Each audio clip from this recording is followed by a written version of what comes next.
여기에 모인 여러분들을 주님의 이름으로 축복합니다. 우리 함께 사도신경으로 하나님께 우리 신앙을 고백하시겠습니다. 전능하사 천지를 만드신 하나님 아버지를 내가 믿사오며 그 외아들 우리 주 예수 그리스도를 믿사오니 이는 성령으로 잉태하사 동정녀 마리에게 나시고 본디오 빌라도에게 고난을 받으사 십자가에 못 박혀 죽으시고 장사한 지 사흘 만에 죽은 자 가운데서 다시 살아나시며 하늘에 오르사 전능하신 하나님 우편에 앉아 계시다가 저리로서 산 자와 죽은 자를 심판하러 오시리라. 성령을 믿사오며 거룩한 교회와 성도가 서로 교통하는 것과 죄를 사하여 주시는 것과 몸이 다시 사는 것과 영원히 사는 것을 믿사옵나이다. 아멘. 살아계신 하나님 아버지, 오늘도 우리에게 새날 새 생명 허락해 주심을 감사합니다. 오늘 이 귀한 하루 하나님의 은혜 가운데 머물러 살아가길 소망합니다. 하나님의 말씀의 기준으로 살아가길 원하오니 하나님께서 우리의 삶의 형편을 인도하여 주시옵시고 보호하여 주시옵소서. 하나님 보호 아래 인도하심 아래 오늘도 살아감을 통해서 하나님의 존재와 우리와 함께하는 모든 관계된 모든 자들의 그 삶 가운데 하나님의 사랑을 느끼며 하나님의 은혜를 경험하는 귀한 하루 되게 하여 주시옵소서. 예수님의 이름으로 기도드렸사옵나이다. 아멘. 함께 찬송가 310장 찬양하시겠습니다. 새 찬송가는 310장, 통일 찬송가는 410장입니다. 하나님의 은혜로 찬양하시겠습니다.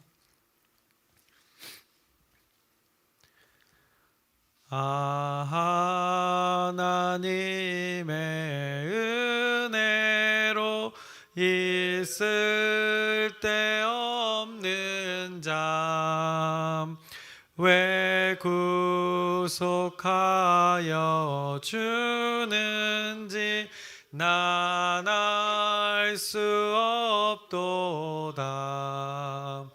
내가 믿고 또 의지함은 내 모든 형편 아시는 주님 늘 보호해 주실 것을 나는 확실히 아네. 왜 내게 굳센 믿음과 또 복음 주셔서 내 마음이 항상 편한지 난 알 수 없도다. 내가 믿고 또 의지함은 내 모든 형편 아시는 주님 늘 보호해 주실 것을 나는 확실히 아네. 왜 내게 성령 주셔서 내 마음 감동해 주 예수 믿게 하는지 난 알 수 없도다. 믿고 또 의지함은 내 모든 형편 아시는 주님 늘 보호해 주실 것을 나는 확실히 아네. 주 언제 강림하실지 혹 밤에 혹 낮에 또 주님 만날 그곳도 난 알 수 없도다. 내가 믿고 또 의지함은 내 모든 형편 아시는 주님 늘 보호해 주실 것을 나는 확실히 아네. 아멘. 오늘 함께 나누실 말씀은 열왕기하 13장 1절부터 9절까지의 말씀입니다. 열왕기하 13장 1절부터 9절까지의 말씀을 함께 나누겠습니다. 앞서 12장에서는 이제 요아스 왕 때의 일들을 성경이 언급하면서 왕과 그 제사장들의 삶의 일들을 통해서 그 지도자들의 삶에 대해서 성경이 평가했습니다. 그래서 왕과 제사장들에 대해서 부정적인 이 평가를 하였습니다. 제사장들은 왕의 명령을 듣지 않았던 것을 언급하였습니다. 그래서 성전을 수리하라는 그 왕의 명령을 듣지 않고 성전을 많은 시간 동안 훼손된 채로 방치했었습니다. 성전에 그 드려지는 예물로 성전을 수리하라고 했는데 그렇게 하지 않았던 것이 그 제사장들의 모습이었습니다. 이유는 제사장들은 이제 성전에 드려지는 그 예물을 착복하고 또 올바르게 사용하지 않았다는 것을 언급했습니다. 이것이 제사장들의 죄였다고 성경에 말씀했습니다. 이때의 왕 요아스가 긍정적인 평가를 받았던 부분이 있었습니다. 바로 하나님께 드려진 예물을 그 성전에 수리에 사용하도록 했던 것입니다. 그리고 드려진 예물이 이제 투명하게 사용되어지도록 구조를 바꿔놓았던 것이 요아스 왕에 대한 긍정적인 평가였습니다.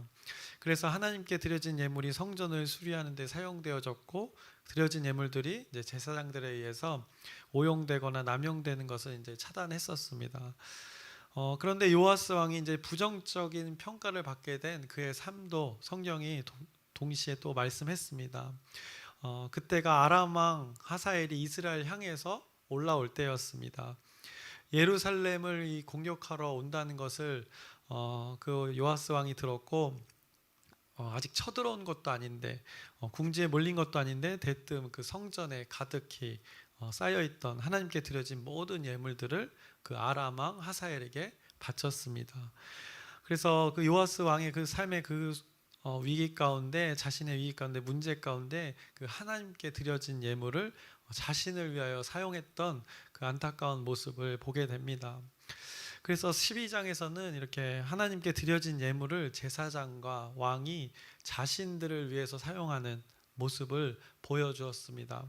이것이 이스라엘 지도자들의 모습이었다고 말해주고 있었습니다. 그것이 죄악이라고 언급한 것입니다. 그래서 참으로 어떻게 보면 안타까운 이스라엘 백성들의 지도자들의 모습인 것입니다. 그리고 이어서 이제 오늘 본문 13장의 말씀으로 이어집니다. 그래서 오늘 13장은 다시 이제 북쪽의 나라를 이야기하기 시작합니다. 그래서 누가 등장하느냐? 여호아스 왕일 때 그 삶을 또 성경이 언급합니다. 예후의 아들 여호아스 왕일 때의 일들입니다. 그가 이제 왕이 되어서 17년간을 다스렸다고 합니다. 그런데 여전히 여호와 하나님 보시기에 악을 행하였다고 또 성경이 이렇게 그의 왕의 삶을 평가하고 있습니다. 그 죄에 대한 그 죄목도 알려주셨습니다. 그것이 바로 여로보암의 죄, 그것을 따라가고 떠나지 아니하였다는 것입니다. 사실 이 여로보암의 죄가 상당히 떠나기 어려운 것이 사실입니다. 지금 우리도 늘 이 여로보암의 죄에 빠질 때가 종종 있습니다. 본질적으로 이것과 동일한 욕망과 싸우고 있는 부분이 우리의 삶 가운데도 있습니다.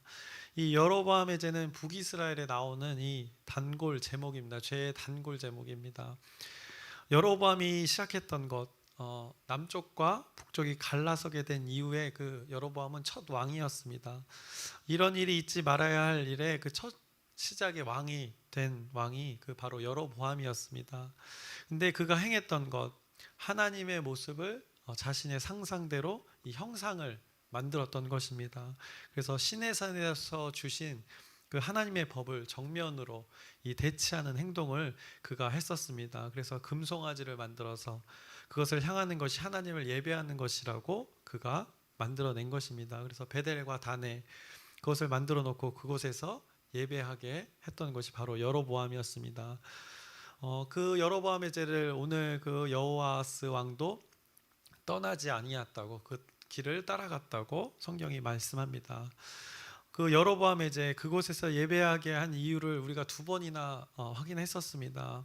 북쪽 그 자신에게 속한 백성들이 남쪽의 그 성전을 왕래하면서 자신에게서 그 멀어질 것을 왕이 염려하고 두려워했던 그 마음이 바로 죄를 짓게 했던 이유였다고 우리가 나누었습니다.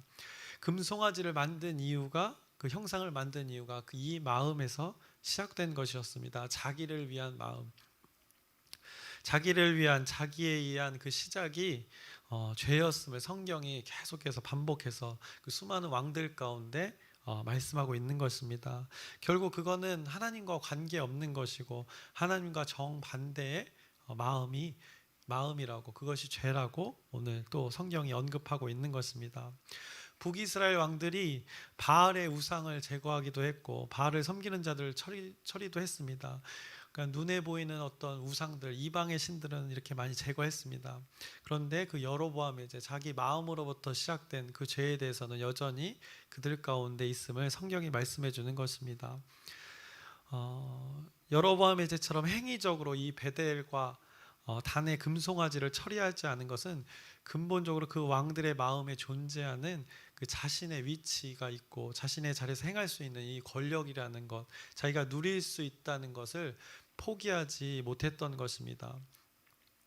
자신이 누리고자 했던 것들, 그 권력을 붙들기 위해서 근본적으로 이렇게 잘못된 방법으로 자신의 그 누림을 위해서 이 하나님의 성전에서의 예배를 하지 않기로, 그 남쪽에 있는 성전에서 하지 않기로 포기한 것입니다. 북쪽의 사람들이 남쪽의 성전으로 가게 된다는 것은 결국에는 이 남쪽 나라의 정통성을 인정하게 되는 것이고 북쪽 자신의 나라의 존재의 의미가 없어지게 되는 것이기 때문입니다. 그래서 북쪽의 나라가 출발한 것은 이 남쪽의 나라와 무엇인가 다르다는 것을 나타내기 위해서 분명히 여로보암이 출발했습니다. 그런 의도로 북쪽의 체제를, 어떤 자신의 마음에서 시작되었지만 이 북쪽의 체제를 유지하기 위해서 이 금송아지를 향한 제사를 만들어냈고 그 많은 북쪽의 이스라엘 왕들이 이 여로보암의 죄를 포기하지 못하고 따랐다고 성경이 계속해서 말씀하는 것입니다.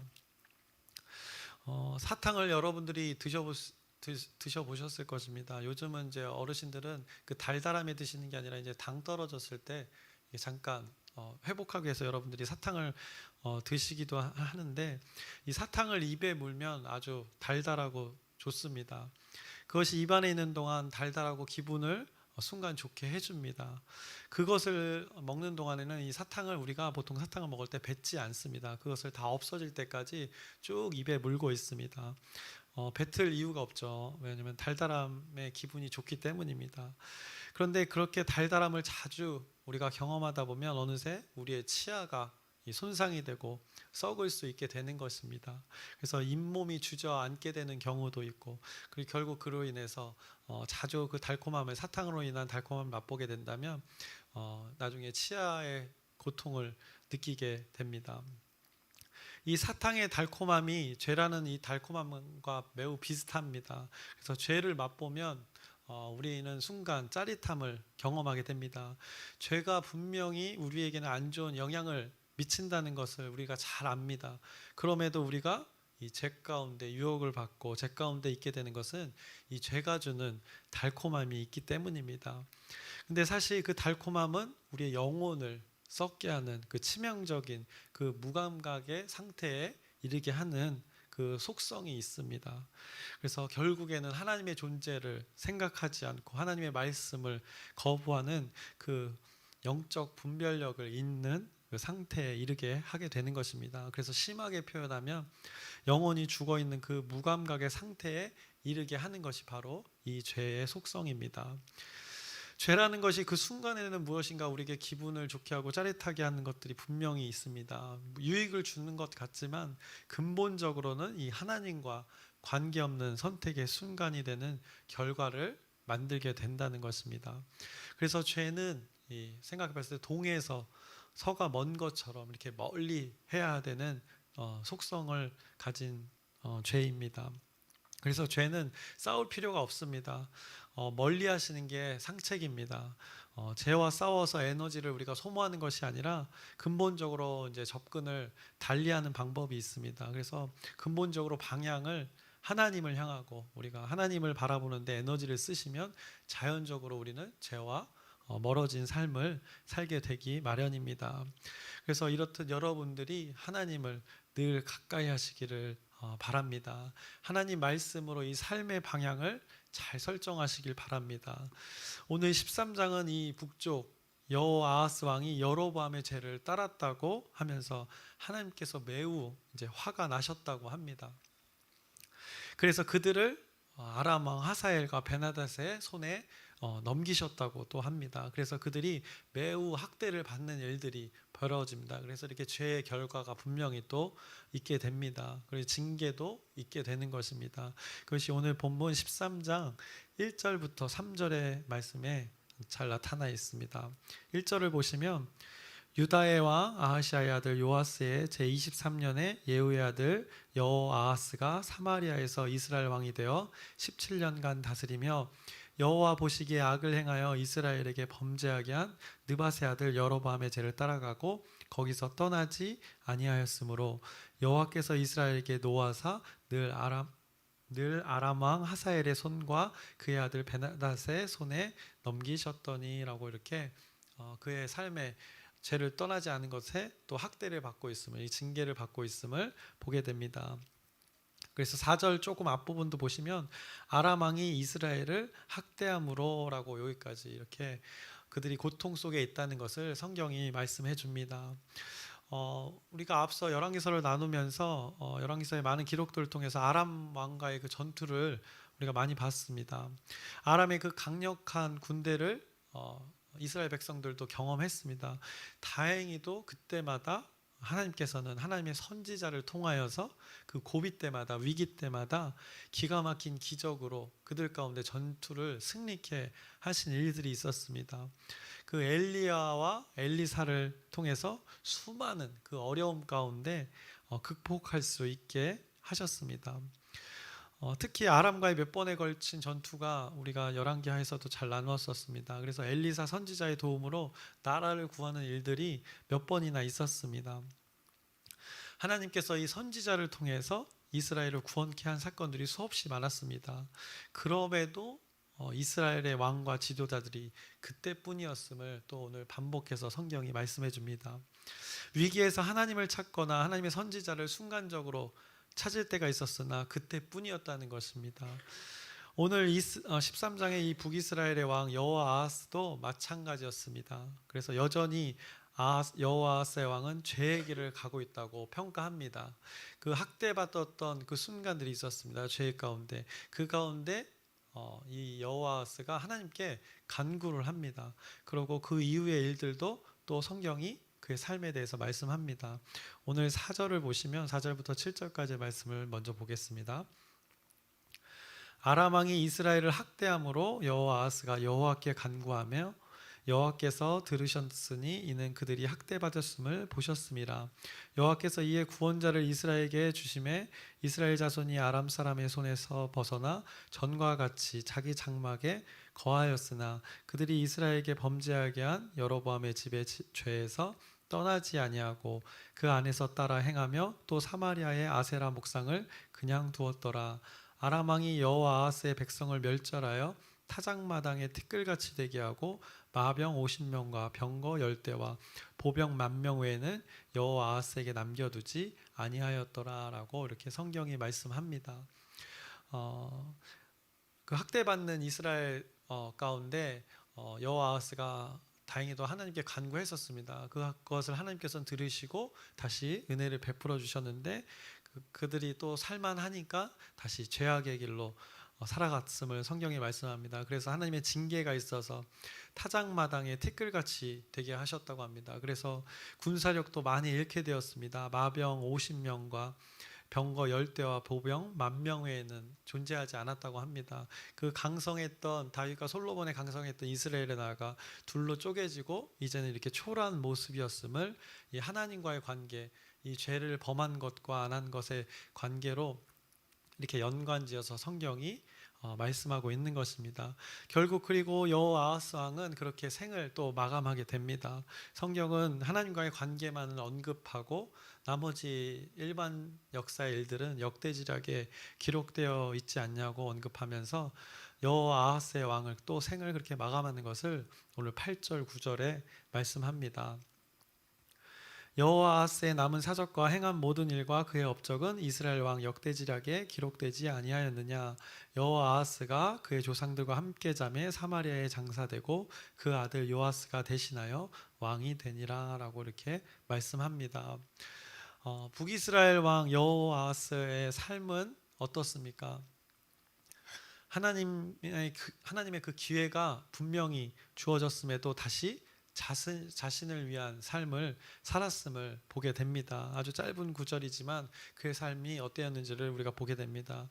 인간의 그 연약함의 민낯을 이 왕의 삶을 통해서 보게 됩니다. 우리들의 모습이 이렇다는 것을 성경이 다시 한번 깨우쳐 주는 것입니다.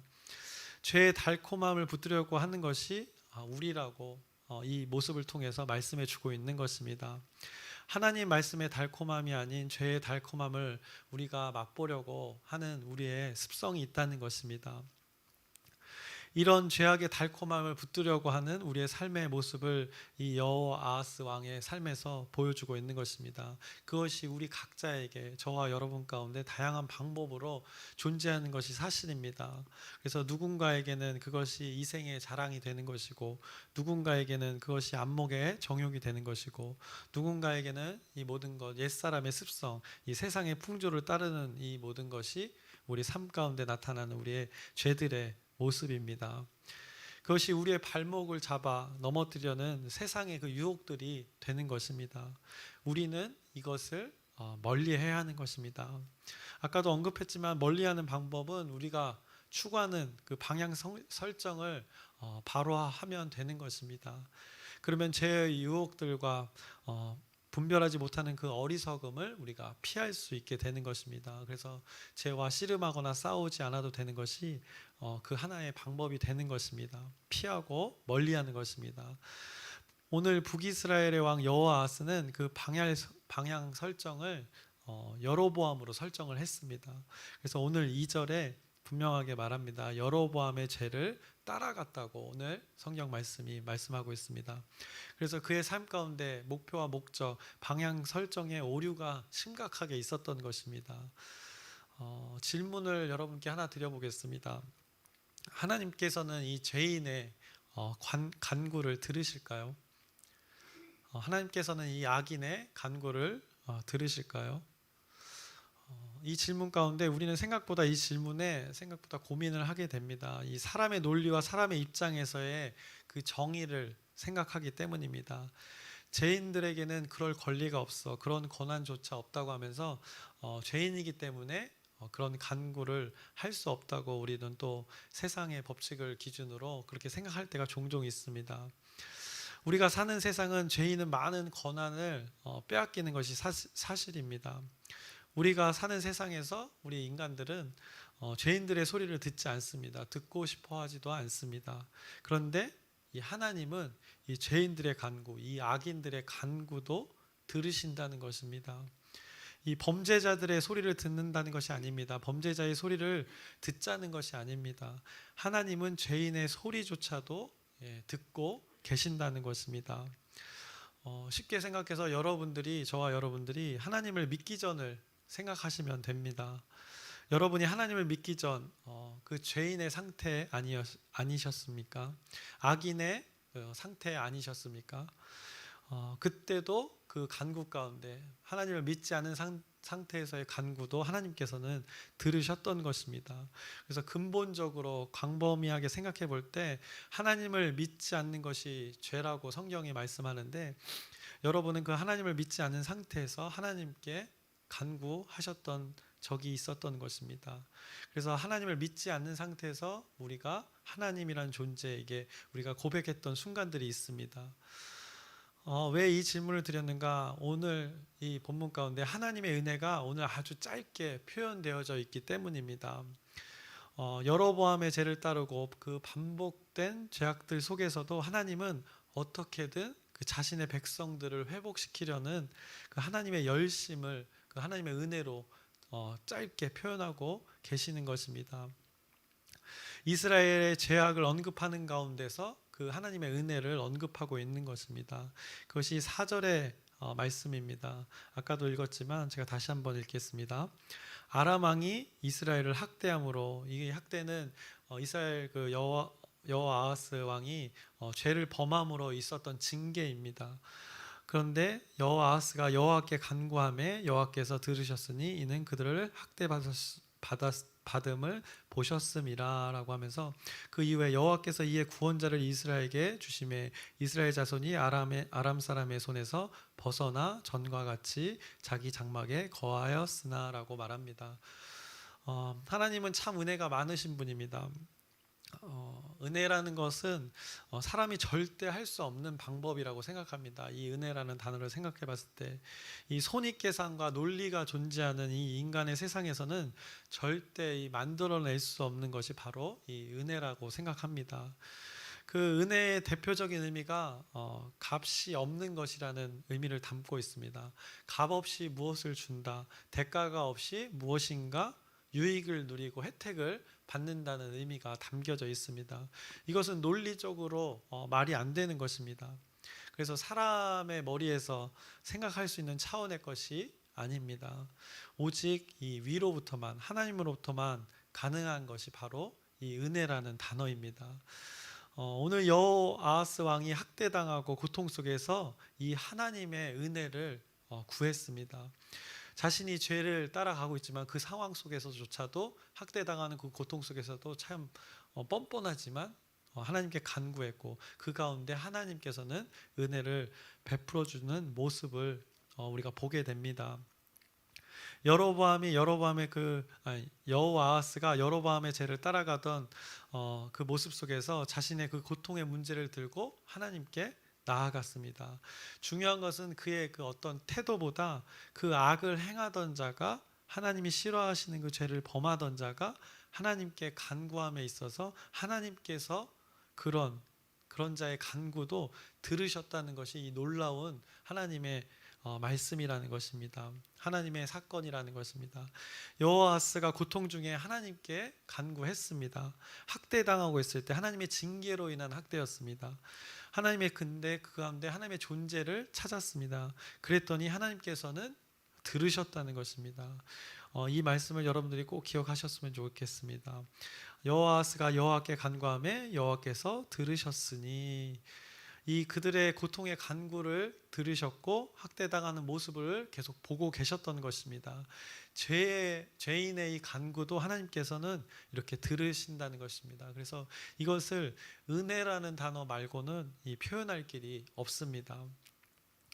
결과적으로는 안타깝게도 여호아하스는 하나님의 은혜의 이 베품에도 진정한 돌이킴을 하지 않아서 오늘 성경에 부정적인 평가를 받는 것을 보게 됩니다. 그래서 징계도 오늘 받았습니다. 그래서 그것이 5절에 7절에 다시 잘 나타나 있고, 그 모습이 인간의 모습이라는 것입니다. 인간은 늘 그렇다는 것입니다.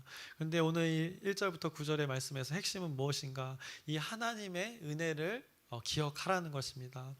하나님의 이런 자들에게도 간구할 때 은혜를 베푸신다는 것을 우리가 목격합니다. 하나님께서는 이렇게 모든 사람을 향한 사랑이 전제된 분임을 말씀하십니다. 그가 죄인이건 의인이건 그의 상태와 관계없이 하나님께 나오는 자, 간구하는 자는 하나님께서 그 사람의 논리로 설명할 수 없는 은혜를 베푸신다는 것입니다. 이 하나님의 은혜는 죄인의 간구, 악인의 간구도 들으신다는 것입니다. 판단은 하나님께서 하신다는 것입니다. 하나님을 찾는 자들의 목소리를 하나님께서는 일단 들으신다는 것입니다. 하나님께서는 우리가 생각하는 것처럼 딱 이런 공식이 없습니다. 뭐 수학이 아닙니다. 과학이 아닙니다. 성경에 나타나는 어떤 하나님의 방법에 섭리가 있고 원리가 있지만 딱 떨어지는 것이 어느 것 하나 없습니다. 하나님의 은혜는 이 사람의 방식이 아니라는 것을 여러분들이 꼭 기억하셨으면 좋겠습니다.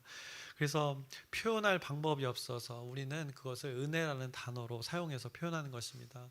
그래서 룻기에서도 구체적으로 또 표현되었지만 그 헤세드라는 단어도 있고 그 단어가 계속 오늘 본문 가운데도 흘러가고 있는 것입니다. 그래서 오늘 악인의 간구조차도 들으시고 하나님의 나라와 백성을 위해서 기회를 주시고 학대로부터 하나님께서 그들을 구원하셨습니다. 그 이후의 몫은 이제 인간의 몫입니다. 또 중요한 것은 그렇게 구원하시고 기회를 주시며 은혜를 베푸시는 분이 바로 우리의 하나님이시라는 것을 우리가 기억했으면 좋겠습니다. 바로 그 하나님이 여러분의 하나님이라는 것입니다. 그래서 여러분의 현재 상황이 어떻든 내 신앙의 상태가 어쨌든 간구해 보시길 바랍니다. 그러면 하나님께서 들으실 것입니다. 부끄러워서 고백하기 어렵습니다. 이런 소리는 안 하셔도 됩니다. 어떤 것도 이유가 되지는 못합니다. 그래서 하나님의 은혜는 간구하는 자에게 주어지는 것임을 여러분이 기억하면서 단 1분의 그 간구도, 단 1시간의 간구도 어떤 양이나 질적으로 그것이 무엇이든 그것이 진실된다면 하나님께서 들으시고 하나님의 은혜를 여러분에게 베풀어 주실 것입니다. 그래서 오늘 이 말씀을 기억하면서 오늘 하나님을 향한 그 진실한 간구가 여러분 가운데 있어서 그 하나님의 은혜를 경험하는 저와 여러분 우리 공동체가 되기를 주님의 이름으로 축원합니다. 기도하겠습니다. 살아계신 하나님 아버지, 죄인의 간구, 악인의 간구도 하나님께서 들으시는 것을 오늘 목격합니다. 인간들의 삶은 이렇게 연약하고 어리석고 부족하고 악한 것이 우리들의 모습이라는 것을 다시 한번 깨닫습니다. 그럼에도 우리가 간구하는 것은 하나님의 은혜가 있기 때문입니다. 우리의 삶 가운데 동일한 환경 가운데 우리의 동일한 신앙 상태 가운데 그것을 다 환경을 초월해서 하나님의 은혜를 오늘 구합니다. 결단하고 나아가는 자들 가운데 그 크신 하나님의 은혜, 우리가 말로 설명할 수 없는 그 하나님의 은혜로 우리를 덮어주시옵소서. 그 죄를 덮어주시고 하나님의 은혜 가운데 우리를 누리게 하여 주시옵소서. 예수님의 이름으로 기도드렸사옵나이다. 아멘.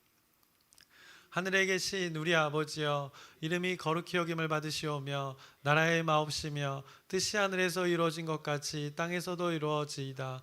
오늘날 우리에게 일용할 양식을 주옵시고 우리가 우리에게 죄진 자를 사하여 준 것 같이 우리의 죄를 사하여 주옵시고 우리를 시험에 들게 하지 마옵시며 다만 악에서 구하옵소서. 나라와 권세와 영광이 아버지께 영원히 있사옵나이다. 아멘. 우리 기도 제목 나누고 함께 기도하시겠습니다. 여름 성경학교를 위해서 기도해 주셨으면 좋겠습니다. 7월 27일과 28일 두 날, 또 그리고 그 다음 주도 계속 주일날도 이어지지만 그 시간들을 위해서 어린 아이들이 말씀이 선포되고 그 친교의 교제 시간 가운데 하나님을 만날 수 있도록 여러분의 기도 부탁드립니다. 그리고 아프신 분들 있습니다. 영육간에 강건할 수 있도록 우리의 진실된 기도로 하나님의 치유의 역사를 보게 되는 순간들 될 수 있도록 여러분의 기도 부탁드립니다. 그리고 오늘 집중해서 또 기도할 수 있는 금요 기도의 시간이 있습니다. 또 목사님께서 말씀을 선포하고 또 우리가 함께 말씀을 받을 텐데 그 시간 가운데 우리가 한마음 한뜻 되어서 하나님의 공동체를 이뤄가는 또 하나님의 은혜를 구하는 시간 될 수 있도록 여러분의 기도 부탁드립니다. 각자의 여러분들의 간구를 하나님께 고백하시고 그 하나님의 은혜가 우리 구하는 자들에게 있기를 소망하면서 주여 크게 한번 부르짖고 함께 기도하시겠습니다.